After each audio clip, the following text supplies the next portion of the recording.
Good morning. Welcome to First Unitarian Church of Alton. I'm a member of the worship committee, and at this time we are facilitating these online services until we can safely gather again. My name is Peg Flack, and Dennis Fisher will be joining us in this service for you on Sunday, January 24th, 2021. Our sermon title today is The Collector. First UU of Alton is a small lay-led congregation on the bluffs of the Mississippi River. Special welcome to you if you're joining us in our fellowship today, and we're glad you're here and hope that you'll join us again. Here we seek to offer a loving message that provides wholeness in a broken world. We are Unitarian Universalists. We begin our worship with a prelude. Hey you guys, Leah here. So I must be among millions, if not billions of people who tuned in to the inauguration yesterday on January 20th, 2021. And I was inspired by every moment of it, but especially wrapped and lifted, exalted, just completely fixated and moved by Amanda Gorman's poem, her presence, her beauty, her artistry. And so this song was born.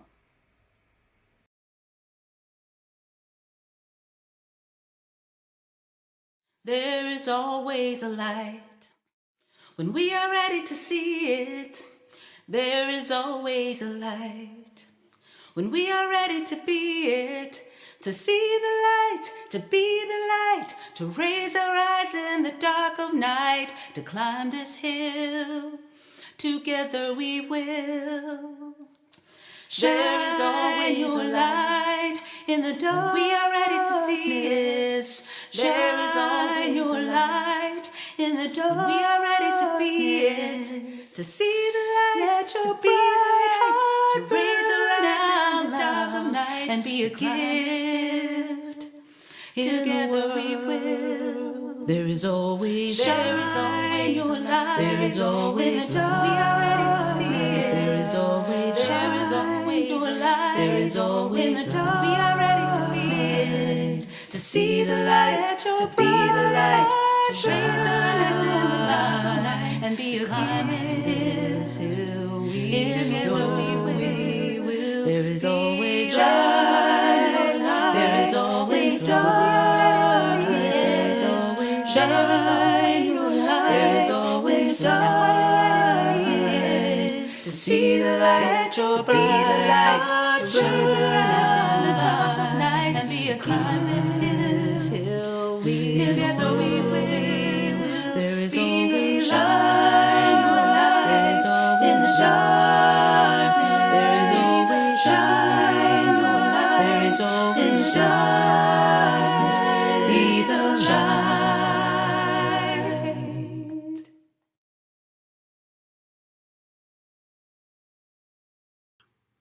We have a tradition in our fellowship of lighting a chalice as we begin our service, and we speak these words. We gather this hour as people of faith, with joys and sorrows, gifts and needs. We light this beacon of hope in celebration of the life we share together.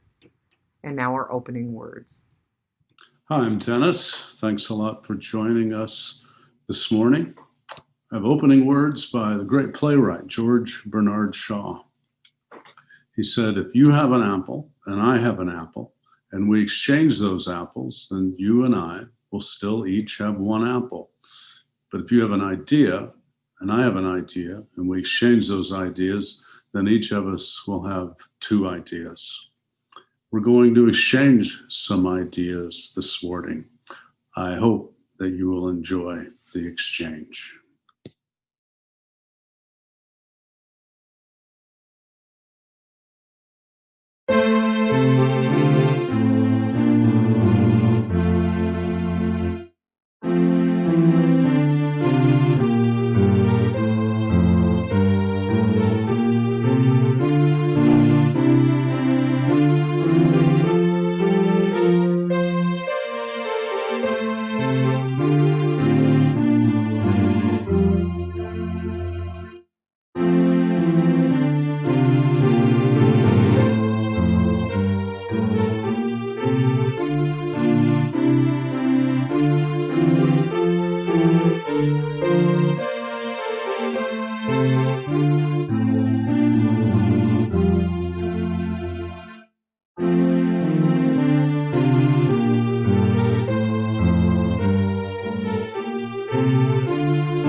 And now my grandson, Cooper Hodson, is going to share with us a reading of Shel Silverstein's Hector the Collector. In case you haven't noticed, I refused to give up on Christmas. Hector the Collector collected bits of string, collected dolls with broken heads, and nasty bells that would not ring.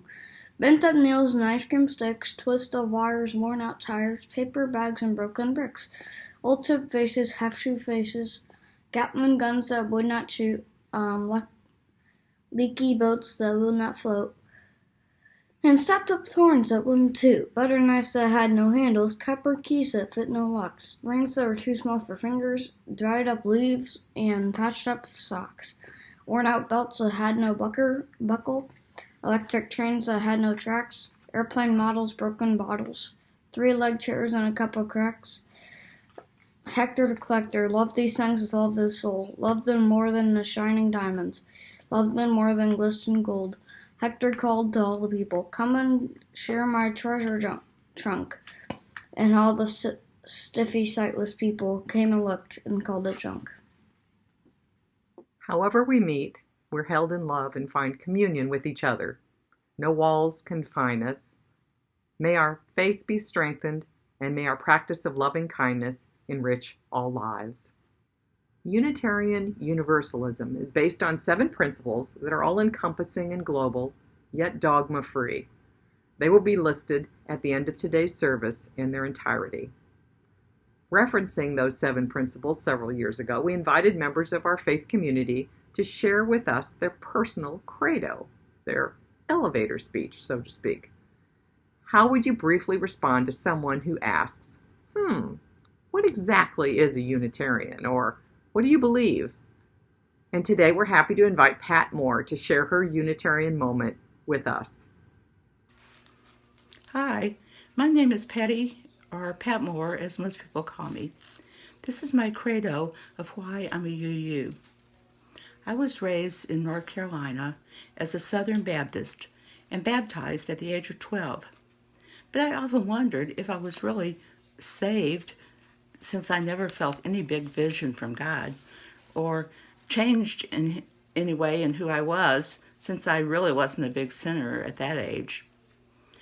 Later, we moved to Granite City, Illinois, and my parents joined a General Baptist church there, which was even more evangelical. But my sister and I decided that we would join them there. When I was a high school senior, I had a chance to receive a full-ride scholarship to their college in Indiana. So I decided I would go there instead of Illinois State, which I had planned.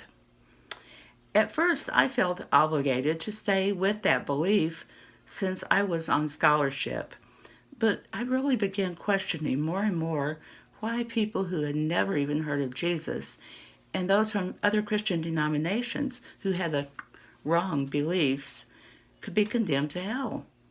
I began attending a variety of other Christian churches to see what they believed. After graduating and beginning my teaching career and getting out on my own, I just quit going to church. After marriage, my husband and I started talking about going to church. He knew about UUs from his college days, and he and his ex-wife had even taken the boys to the Alton Church for a while for religious education, as they had been questioning things that they heard from their neighbor kids. We started going to the Thomas Jefferson Fellowship in North St. Louis County, where we lived. At first it seemed strange to us. I liked the people there, and they had many deep and interesting conversations. I began to like the UU way of thinking, and I came to believe that the 7 principles were a really good guide for living. I no longer believe in God as a real being, but just as the Spirit in all people. I think of Jesus as a great teacher who tried to teach us how to live guided by love. I think the title that would most fit me now is probably humanist. I've seen more really good people who actually live their beliefs in the UU denomination than I ever did in any other groups. UUs are accepting of all people as equal, no matter their race, their gender identity, their ethnic identity, or whether they see themselves as Christian, Jew, pagan, Buddhist, atheist, or whatever. I enjoy the ability to question and adjust my beliefs as I learn more. When our little fellowship in Florissant had to close, we decided to move to the Alton Church, along with several other members who have become our really close friends over the years. We found the Alton members to be very welcoming and extremely friendly, and we soon became involved in the activities there. I'm currently serving on the board of directors for my third term, participating in social justice projects, worshiping online for now, joining into fellowship, and donating to the ongoing support of the church. So that's how I became a UU and found the Alton Church. I hope some of you might become interested in exploring more about us and joining our quest for love and justice. The reading is called His Pilgrimage by Sir Walter Raleigh. Give me my scallop shell of quiet, my staff of faith to walk upon, my scrip of joy, immortal diet, my bottle of salvation, my crown of glory, hope's true gauge, and thus I'll take my pilgrimage. Blood must be my body's balmer, no other balm will there be given, whilst my soul, like quiet palmer, travelleth towards the land of heaven, over the silver mountains, where the spring nectar fountains. There will I kiss the bowl of bliss, and drink mine everlasting fill. Upon every milken hill, my soul will be a dry before, but after, it will thirst no more. Please do consider a contribution to the sustenance of this church. We certainly welcome that through the mail or the online Givelify app. That information will be displayed for you. Thank you.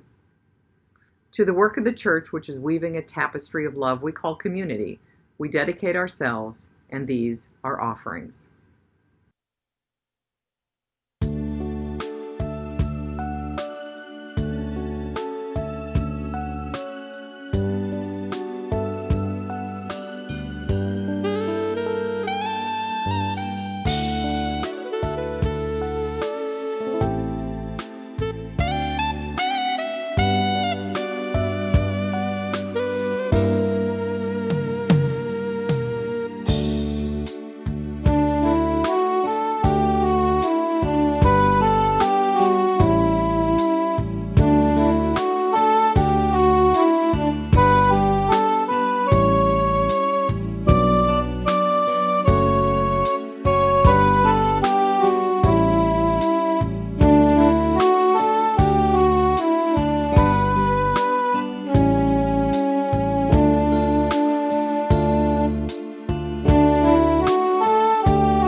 I'm a collector. Some people collect stamps or figurines or signatures or comic books. My collection's a bit different. I collect the building blocks of belief systems. I collect ideas. Ideas make my heart flutter. I fall in love with an idea only to waver when another idea sachets beguilingly into my consciousness. How does one remain faithful forever to one idea? I love ideas for their variety, their beauty, their cleverness, their power, their capacity for delusion, and sometimes their danger. I'm going to share some of my collection with you this morning. Don't fret, some of the collection's a little scary. I think we all agree that scary stuff lends itself to storytelling, as any evening around a campfire confirms. I promise to end with the more edifying elements of my collection in the spirit of the setting. Let's start with a beautiful idea. Treat others as you wish to be treated. This is perhaps the greatest idea in mankind's repertoire of ideas, a central theme in all the world's religions, an idea that, if embraced fully, would solve most of mankind's vexing problems. Such power in one idea. Let's put that one in a prominent spot in the collection. But I also mentioned their capacity for danger. As an example, I recently discovered while reading a biography of the great philosopher Baruch Spinoza that he had embraced an idea that put his life at risk. An idea bounced around in his head, begging to be shared, yet it had the power to cost him his life if he did share it. The idea is that everything in the universe combined forms a consciousness, that the universe itself, of which we are a part, might be called God. He believed this rather than the idea of a supernatural anthropomorphic being having infinite consciousness. His idea is called pantheism. It put Spinoza's life at risk because it was an idea that threatened the monopoly on cosmology maintained by the ermine-robed leadership of the Universal Church. Pantheism's a prized specimen in my idea collection, and while it's an idea that provokes frozen stares when I bring it up with my Christian friends, no one's threatened to kill me over my enchantment with this grand idea. Progress. Another example from my collection, a scary one. People are inherently evil. Now, I'm fascinated by this idea for its pointedness, its unwavering certainty. It's inevitable self-fulfilling prophecy. It's an abstraction so dark that it sounds impossible to embrace on its surface, accepting that hundreds of millions of our brethren believe it passionately. It's an idea at the core of Christian thought. It's in my collection, but it's under lock and key with garlic and a wooden stake close at hand. This recalls another set of ideas within ideas, if you will. Here goes. If you have one set of ideas, you'll spend eternity in the bliss of heaven. And if you have another set of ideas, you'll spend eternity in the fires of hell. Countless millions of people believe that this is absolutely true. This is an example of why I handle my collection carefully, like a serpent. Let me share an idea encapsulated in a story. A pilgrim was walking across a great plateau and came to a gorge. He proceeded to a bridge over the gorge and saw a man standing on the edge of the bridge about to jump off. The pilgrim ran to the man and said, "Stop, don't do it." "Why shouldn't I?" the man replied. "Well, there's so much to live for." "Like what?" "Well, are you religious?" the pilgrim asked. The man said, "Yes." "Me too. In fact, I'm a pilgrim wandering this path in search of meaning. Are you Catholic or Protestant?" The man said, "Protestant." "Me too. Are you Episcopalian or Baptist?" "I'm Baptist." "Wow, me too. Are you Baptist Church of God or Baptist Church of the Lord?" "Baptist Church of God," the man said. "Me too. Are you Original Baptist Church of God or are you Reformed Baptist Church of God?" "Well, I'm Reformed Baptist Church of God." "Me too. What a coincidence. Are you Reformed Baptist Church of God Reformation of 1879 or Reformed Baptist Church of God Reformation of 1915? The man replied, "Reformed Baptist Church of God Reformation of 1915. The pilgrim screams, "Die, heretic scum," and pushed him off the bridge. Now there's an idea for you. The most excruciatingly minor difference in belief is justification for murder. And sadly, as you know, this is not a theoretical idea. This is not just a joke. It happens every day in various regions of the world. Consider Northern Ireland, Baghdad, the Balkans. People kill each other every day all over the world for the most subtle distinctions in the structure of their religious faith. Murder justified by faith. There's an idea for you. You can see why it's part of my collection. I keep it right next to the two-headed goat and the unicorn. Now let's examine the pilgrim on the bridge a little further. When we observe him for a moment, he seems a pleasant enough fellow on the surface, earnest, thoughtful, if disastrously presumptuous. His most obvious physical characteristic is a bag over his shoulder. One assumes it contains provisions for his journey, but one would assume wrong. The bag is large and filled to its limit. It obviously contains a great burden as the pilgrim is stooped and struggles against its weight. The bag is impeding the pilgrim's journey, coloring the journey with its content. So what's in that bag? False assumptions, misplaced certainties, guesses masquerading as truths, comforting delusions, hubris, insecurity posing as confidence, childhood neurosis and anxiety, misinterpretations of experience, superstition and fear pretending to be wisdom. We all carry metaphorical baggage. It's part of the human condition. We carry experiences and assumptions like so much luggage, always digging into them to color and distort the moment. Buddhists believe so strongly in this concept that it's part of the Buddhist philosophy. There's a famous Buddhist representation of the wheel of karma.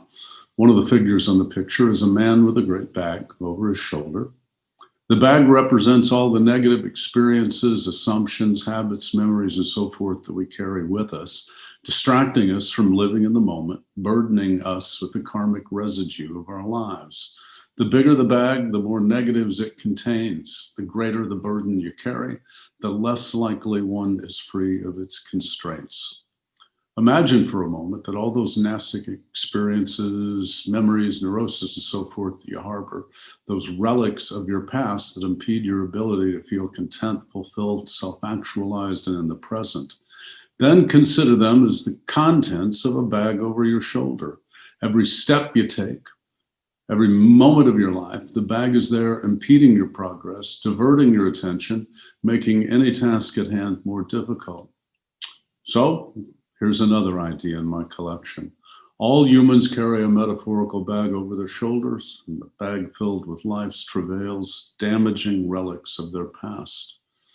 Our pilgrim, like most of humanity, carried that metaphorical baggage with him, baggage that caused him to miss the point of his spiritual quest. Among the contents of that bag was a false assumption. He believed that a pilgrimage was a destination rather than a journey, and that the destination provides the answer to all of life's questions and mystery. Now here is my favorite idea, one of the flagships of my collection. Human consciousness. It's not magic. It's a result of a mathematical ratio between neurons and DNA. That is to say, consciousness, the self-awareness that separates humans from all other life on Earth, not the result of supernatural beings' favor, but rather the results of mankind being the only creature that has evolved to store more information in its cerebrum than in its DNA. Consciousness emerged when natural selection made man the first creature whose brain could be aware of its own blueprint. This idea explains our singular status among Earth's creatures. Its implications make me lightheaded with wonder. Speaking of DNA, here's another grand idea.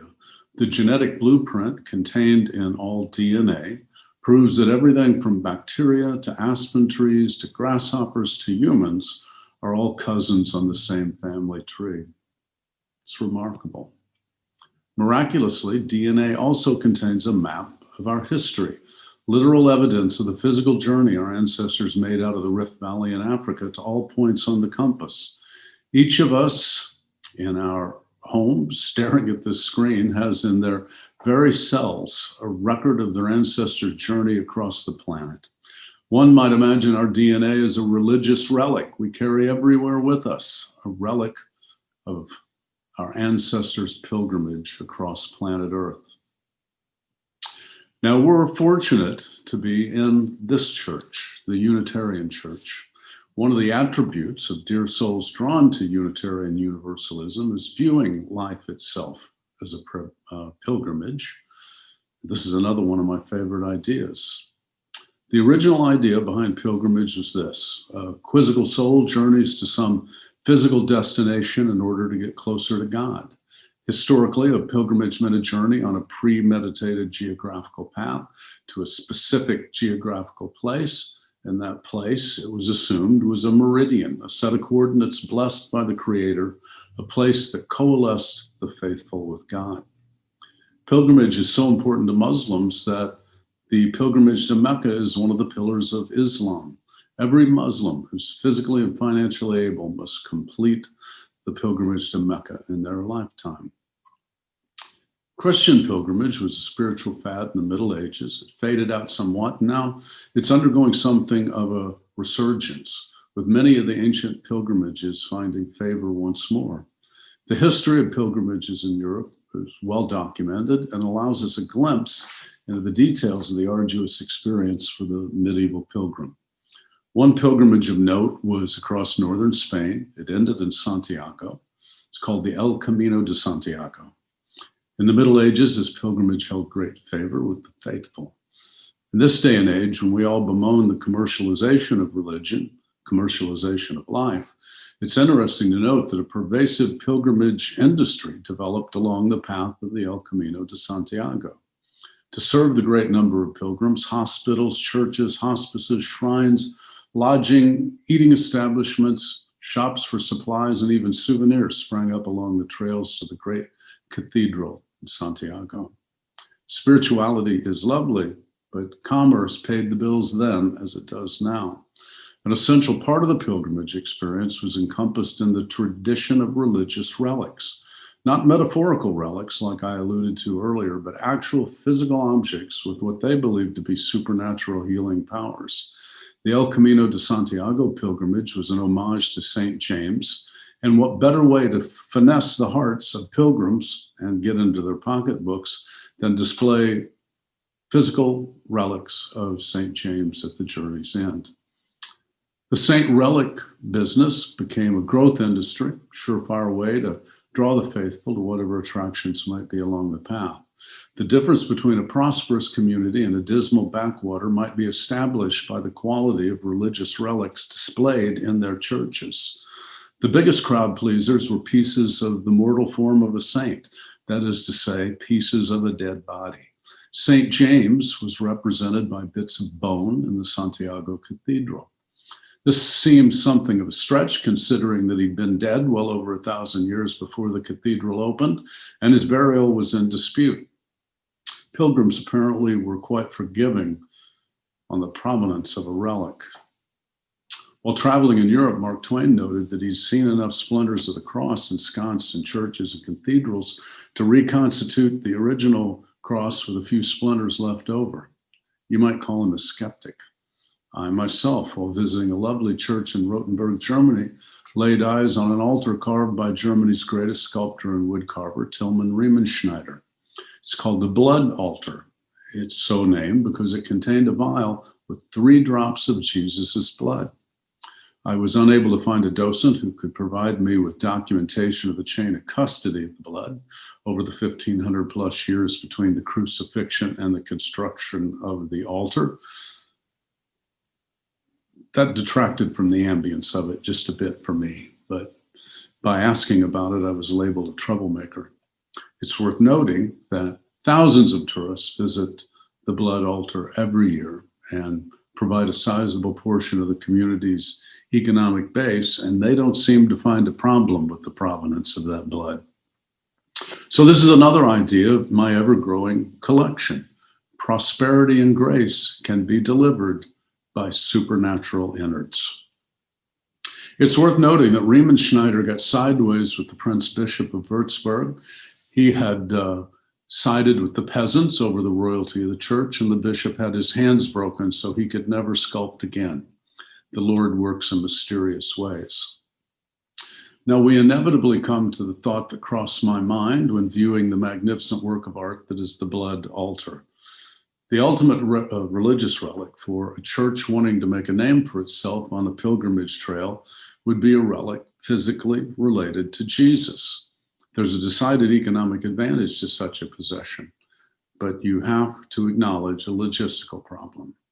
Accepting a stray drop of blood or two, Jesus rose bodily into heaven, leaving behind no pieces of bone, no personal physical object that could be put on display as the ultimate relic and pilgrim magnet on earth, or so one rationally assumes. But that assumption would underestimate the entrepreneurial spirit of mankind, the wonder of our miraculous cerebrum. I ask you now to consider the stunning creative thinking of one genius of the Middle Ages, a soul who thought so far outside the box as to inspire even a religious skeptic like me to slack-jawed wonderment. This one soul wouldn't accept that bodily ascension into heaven was an insurmountable problem for his dream of having a piece of Jesus as a relic to draw the faithful in their donation to his ambitious church. He had a revelation. He had an idea. Jesus was, after all, a Jew. And did not all male Jews undergo a ritual that required the removal of a small amount of living tissue? I think you know where I'm going with this. At some point in the Middle Ages, over 1,500 years after the procedure was presumably performed, a church suddenly created a sensation by having on display the holy prepuce of Jesus. Prepuce is Latin for foreskin. It was such a sensation and caused such envy across the continent in an age where information didn't filter down to the masses like it does today, that eventually no less than 13 churches and cathedrals in Europe had on display the desiccated detritus of the Prince of Peace's bris.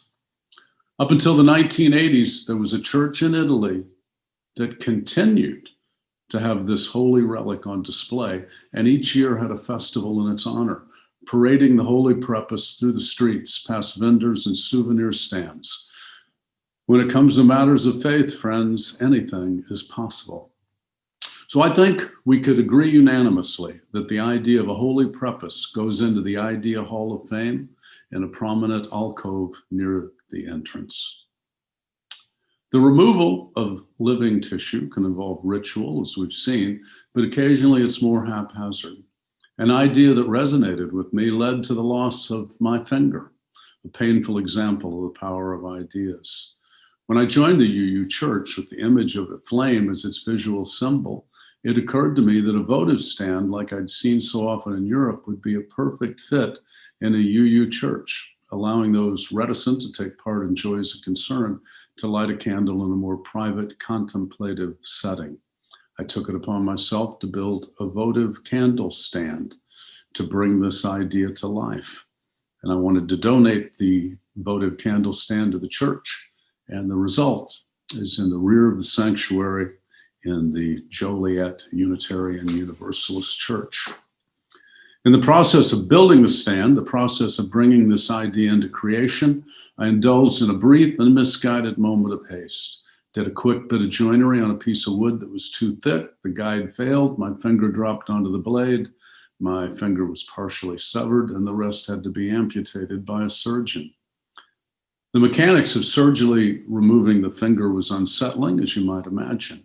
And when we got home after the surgery, imagine my surprise when my ex pulled a paper towel out of her purse and indicated that when the doctor momentarily left the room, she had appropriated my severed finger from the surgical tray. Still reeling from the trauma and the surgery, I was not pleased at her industry. I didn't care to see evidence of my disfigurement and said as much. She regarded me as something of an ingrate, but if I was going to be delicate about it, she offered to bury the finger in the backyard. An image entered my mind of the dog returning from the yard with my finger in her mouth, followed by the reflection I'd probably never sleep again. I asked her to dispose of the finger in a way that included no possibility of my crossing paths with it ever again. But now time has passed, and oh, how I regret my short-sightedness. For the bone and sinew that she cast out that day of my request could have served a greater purpose. It was a relic of my service to the church, a physical representation of my inadvertent sacrifice for the greater good. It could have been placed in a glass container, stored in a drawer of the votive stand, served as a religious relic in a Unitarian church. I could have been the first UU to have their bones on display in a church. Like the bone relics in cathedrals around Europe would serve as a symbol of faith, or in some of our cases, the lack thereof. UUs could have gazed upon it with a mix of awe and revulsion, again, like the experience of viewing relics in Europe. But unlike the relics of Europe, it would not be an object of manipulative diversion and suspect origin. It would be an authentic symbol of the uncertainty and spiritual clumsiness that UUs, alone among religions, embrace and hold dear. Since I insisted the finger be thrown away, these glorious possibilities are lost to us. But the thought remains, and I like to think of the thought as a synaptic relic, an idea not as concrete as the real thing, though much more hygienic. So we see, my collection embraces pilgrims and the relics of saints and DNA and consciousness ratios and meditative candles and divine foreskins and a metaphorical bag to throw them all in. As a collector of ideas, I'm thrilled to run across something new and unusual, a stimulating, intriguingly novel idea, a new toy to add to my collection. You've seen that I play with my collection as surely as if they were components of a toy train set or Lincoln Logs. I configure them in all kinds of ways to see what will happen. And if a configuration stands up to reason, experience, and feedback, it becomes a part of my belief system. If it doesn't stand up to scrutiny, I put it in a pile with the centaurs and the hydra. So here's how my collection is configured today. It's the most glorious thing in the universe to be right here, right now. We must be alive to be right here, right now, and life is the greatest privilege in the universe. As Spinoza posited, we're part of something grandly bigger than ourselves, part of creation, a part of the natural world, part of the consciousness of the universe. We've been blessed by creation with the most unlikely gift in the cosmos, awareness of self. Our miraculous cognitive abilities, combined with our perceptual apparatus and our capacity for memory, makes us, humans, the recorders of existence, the only recorders of creation, truly the chosen ones. Creation asks only one thing of us as we experience the privilege of life: treat others like you want to be treated. Our friends studying the relics and our DNA have shown us with something approaching certainty that we're all cousins, descended from one woman in the Rift Valley of Africa only 10,000 or so generations ago. We owe it to our cousins to treat them as we want to be treated. It's a family courtesy. The privilege of life has responsibilities as well. We must be reverent pilgrims, travelers of life who observe and record and consider the experience of life moment to moment. To accurately serve our mission, we must be honest with ourselves. We must be true to the events of our lives, true to our pilgrimage. If experience and contemplation shows us that something must be true, we betray our privilege if we convince ourselves it is not true. If experience shows us that something cannot be true, we betray our privilege if we convince ourselves that it is true. This obligation, this responsibility to be honest with ourselves, is the way to keep the metaphorical bag over our shoulder free of burdens that detract from purity of judgment, from clarity of vision. They're only burdens if we choose to continue carrying them. They only have power to distort the moment if we allow them. Our pilgrim on the bridge at the opening of this homily was told from an early age that only one path exists for eternal truth. He carried this idea in the bag over his shoulder long after it had ceased to ring true. He spent his life poisoning the moment by carrying this relic with him. Scientific research into the DNA we carry in our very cells has proven that all humans are essentially identical in their heritage. We are different only in the ideas and experiences we carry with us. Let us acknowledge that we must closely examine the ideas that we bear and more closely embrace those that are beautiful and righteous. Let us examine the ideas that we bear and let go of those that are encumbrances impeding our journey. The nature of our pilgrimage is clear and filled with the wonder of creation. It's a journey, never a destination, and the journey is to all points on the compass within us. Empty the bag, let go of the relics, use that miraculous cerebrum to put any crippling relics you've outgrown onto a dusty shelf with the bodies of saints. Let the pilgrimage begin in earnest, and let the space where the burdens once dwelled be filled with new ideas and experiences and joy collected each glorious new day.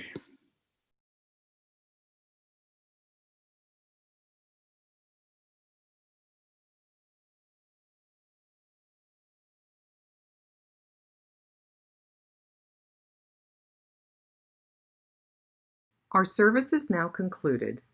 These are the words usually spoken in unison as we extinguish the chalice. We extinguish this flame, but not the light of truth, the warmth of community, or the fire of commitment.